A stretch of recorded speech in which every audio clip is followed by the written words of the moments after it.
Hello peeps, Mason Velez aka Soaring Thunder on the scene. Alongside with Junko Enoshima getting ready for another Salute House show. And we welcome you all to the Season 5 quarter finale of this Salute House show.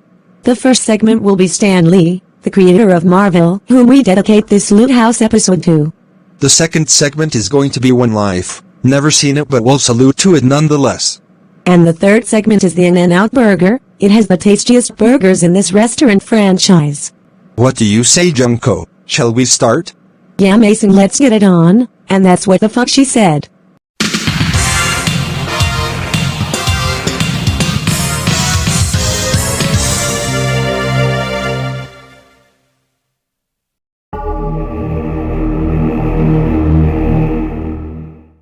Welcome to the first segment, peeps. We have a first guest showing up.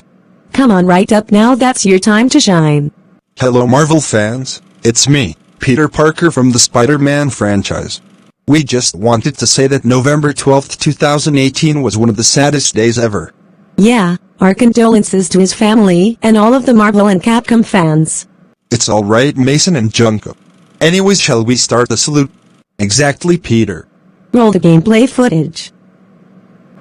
Stan Lee was an American comic book writer, editor, publisher, and producer. He rose through the ranks of a family-run business called Timely Comics, which later became Marvel Comics. Wow! If Timely Comics was still a thing and the name hadn't changed, then in early 1998 we would have Timely vs. Capcom. Yeah, that name doesn't sound as good, so Marvel sounds perfect.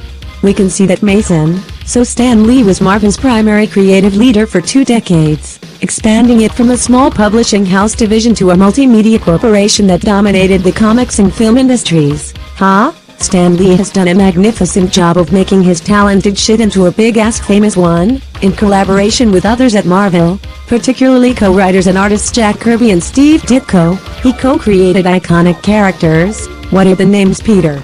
Well, Junko, I'm glad you asked. The famous Marvel characters are shown as Spider-Man, X-Men, Iron Man, Thor, The Incredible Hulk, Ant-Man, the Wasp, Fantastic Four, Black Panther, Daredevil, Doctor Strange, Scarlet Witch, Black Widow, etc. These and other characters' introductions in the 1960s pioneered the more naturalistic approach in superhero comics. In the 70s, he challenged the restrictions of the Comics Code Authority, indirectly leading to changes in its policies. In the 80s, he pursued the development to Marvel properties and other media with mixed results. Following his retirement from Marvel in the 90s, while Capcom got the license with the Punisher beat-em-up game, Stan Lee remained a public figurehead for the company. We can see that Mason, Stan Lee frequently made various fucking cameo appearances in films and television shows based on Marvel properties, even outside of Marvel, such as Robot Chicken, on which he received an executive producer credit, which allowed him to become the person with the highest grossing film total ever. Really? That guy is one lucky famous creator to reach up this high, so he continued independent creative ventures until the heartbreaking death, at the age of 95 back in November 12, 2018 after being rushed to the nearest hospital for a medical emergency. He had previously been hospitalized for pneumonia in February 2018. The immediate cause of death was cardiac arrest with respiratory and congestive heart failures. Oh my god! That really breaks my heart just by hearing it. I know, right? How can good things get taken away after all those years? Especially with people with their God-given talents. This world is so cold without him. Right before Stan Lee passed away, he was inducted into the comic book industry's Will Eisner Award Hall of Fame in 1994, and the Jack Kirby Hall of Fame the following year, that is 1995. He received the MEA's National Medal Arts in 2008. Between 1942 and 1945, he served 3 years at the military, ranked sergeant. Unit is the first motion picture unit, Signal Corps, and the battle he fought was World War II. Between 2001 and 2004, his comics work have released with various authors of DC Comics such as Batman, Aquaman, Catwoman, Wonder Woman, Superman, Flash, and other good comic releases. He's won 11 awards such as the Will Eisner and Jack Kirby Hall of Fame, which we mentioned earlier, but he has been nominated for the Hugo Award for Best Dramatic Presentation, Iron Man back in 2009. Man, he worked so hard to gain attention to his fans for everything. Even the front covers for every comics look astoundingly awesome, flawless, and perfect. Well, ladies and gentlemen, Stan Lee may be gone, but the true fact is that he'll be remembered by all of his Marvel fans, never forgotten. True that, and we would like to thank him for everything. Yep, he was a godsend of a comic book creator. Uh-huh, we considered him as the best true hero he has ever lived.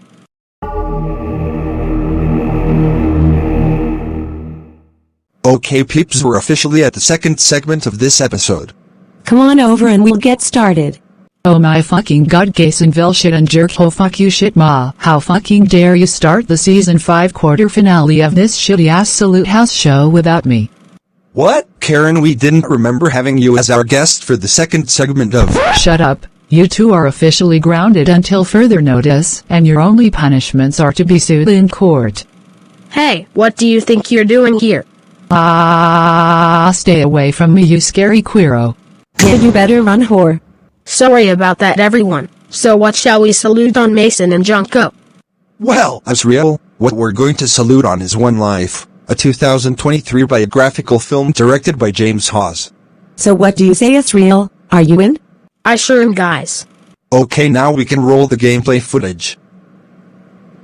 One Life is based on the true story of British humanitarian Nicholas Winton. The film alternates between following Anthony Hopkins as a 79-year-old Nicholas Winton reminiscing on his past, and Johnny Flynn as a 29-year-old Nicholas Winton who successfully helped 669 predominantly Jewish children in German-occupied Czechoslovakia to hide and flee in 1938 to 1939 before World War II.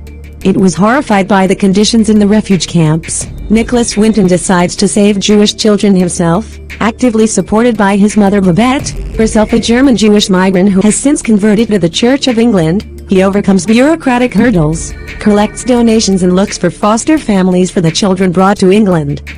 Oh my god, this sounds very sad to see Jews at imminent risk of deportation. Well, in 1978, Nicholas Winton, now 79 years old, cleans up some of the clutter in his officer, which his wife asked him to do. He finds his old documents in which he recorded his work for the BCRC with photos and lists of both the children they wanted to bring to safety and those they successfully saved.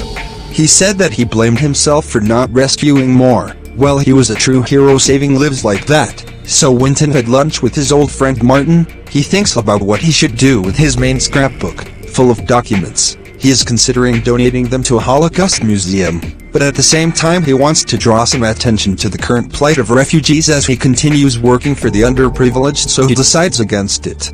The documents end up in the hands of That's Life production team, a TV show produced by the BBC with presenter Esther Ranson. Winton is invited onto the show and asked to sit in the audience. That's Life surprises Winton by inviting some of the children he helped save onto the show to meet him. A short time afterwards, Winton is invited back as the public response was overwhelming, and this time he and his wife greet a show that most members of the studio audience directly owe their lives to his humanitarian effort. As of the production date of the film, over 6,000 people are alive thanks to a heroic Nicholas Winton. According to Rotten Tomatoes, 91% of 137 critics' reviews are positive, with an average rating of 7.3 out of 10, and it reads held aloft by outstanding work from a tremendous cast. One Life pays heartwarming tribute to a remarkable humanitarian effort. Metacritic, which uses a weighted average, assigned the film score of 69. 69 out of 100, based on 30 critics, indicating generally favorable reviews. Wow, no wonder why this motion picture had its world premiere at the Toronto International Film Festival on September 9, 2023.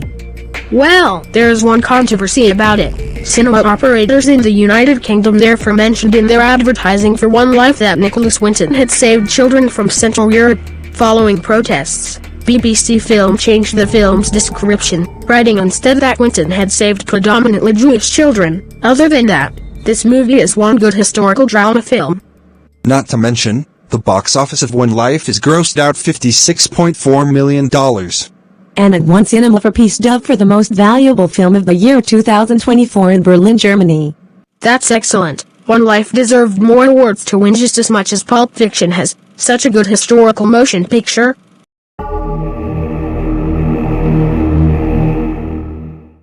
Now we're at the third segment. We're getting ready to salute on In-N-Out Burger. Come on up and join us for the In-N-Out Burger salute.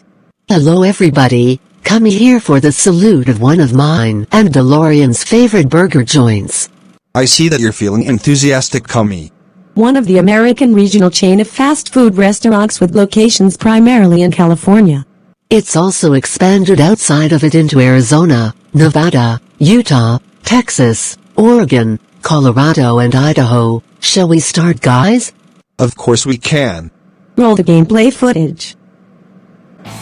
In-N-Out Burger was founded in Baldwin Park, California in 1948 by Harry and Esther Snyder. The chain is headquartered in Irvine in the same state, and had expanded outside Southern California and to the rest of it, as well as 7 states that Kumi mentioned earlier.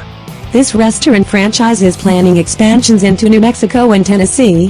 Hey, what about the eastern coast of the United States? There should be in them as well. Hopefully this fast food franchise will provide future expansion into other parts of the country. The current owner is Lindsay Snyder, the Snyders' only grandchild. That's good for Lindsay. The first location opened at Baldwin Park in 1948 with the first drive-through hamburger stand. A second one opened in Covina in 1951. It sure was a small chain until the 1970s. It has 18 restaurants when Harry Snyder died in 1976 at the age of 63, which is a shame. A 24-year-old Rich Snyder became the company president afterwards. Over the next 20 years the chain experienced period of rapid growth under Rich's leadership, expanding to 93 restaurants. Jesus fucking Christ. Kumi, that's brilliant. What's also brilliant, in 1992 In-N-Out Burger opened its first restaurant outside of California, which is located at Las Vegas, Nevada. After all those years, the In-N-Out Burger fast food chain popularity keeps on growing and growing and growing and growing by expanding 93 through 140 locations. But we're also sad that Rich Snyder died of painkiller overdose in 1999. Rich's mother Esther subsequently took over the presidency until her death in 2006 and passed to Mark Taylor, the first non-family member to hold the position. In 2012 Lindsay Snyder gained half the control, and 5 years later, she gained full control. Good for her, Velez. The first In-N-Out Burger place opened in Tucson, Arizona, then in Washington, Utah, and then in Texas, starting with Austin, then Colorado Springs, Colorado, and Meridian, Idaho. Ha ha ha ha ha, Idaho. Hey, don't forget about the first one, Ridgefield, Washington. So that's enough of the history to let's see those delicious burgers. Oh my goodness! All burgers consist of 1 or more 2 ounces of beef patties cooked to medium well, and served on a toasted bun. The standard style of burger includes tomatoes, hand-leafed lettuce, and a sauce similar to Thousand Island dressing. It has 2 low-carbohydrate diet offerings. Protein style was introduced in the 70s. And the fries. It uses the Quebec variety of potato for its fries and prepares them on site as opposed to purchasing them pre-made from other companies. They're cooked in 100% pure cholesterol-free sunflower oil, ranging from light to extra well done. Customers can also ask for animal-style fries which are topped with cheese, spread and grilled onions. Wow! I sure would like to try the animal-style fries. There's lemonade with the burgers and the fries, unsweetened iced tea, although sweet tea is only available in Texas stores, coffee, 3 Neapolitan milkshakes but separate, which can be mixed in any combination desired, and fountain sodas from Coca-Cola, 7-Up and Dr. Pepper. It advertises that its milkshakes are made with real ice cream. One can request a good old-ass root beer float. That shit despairingly good. Fucking good, I tell you.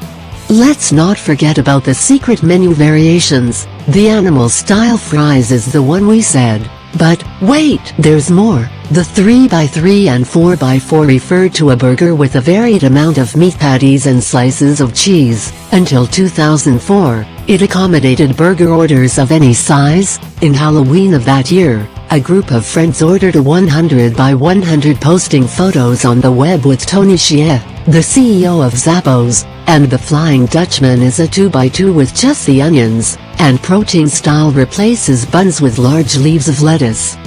I gotta say, the restaurant design, we like what the real-life illustrations look when they enter inside. The burgers tasted so well done, even the Flying Dutchman and the grilled cheese is okay too. Man, those burgers are so justifiable, and the prices are just as fair as they could get. My god, the milkshakes are so tasty that you couldn't resist. I remember going to an In-N-Out Burger with DeLorean when he ranked in runner-up entry number 4 in Character Elimination Season 4. What a great time to try out an In-N-Out Burger, ain't that so, guys?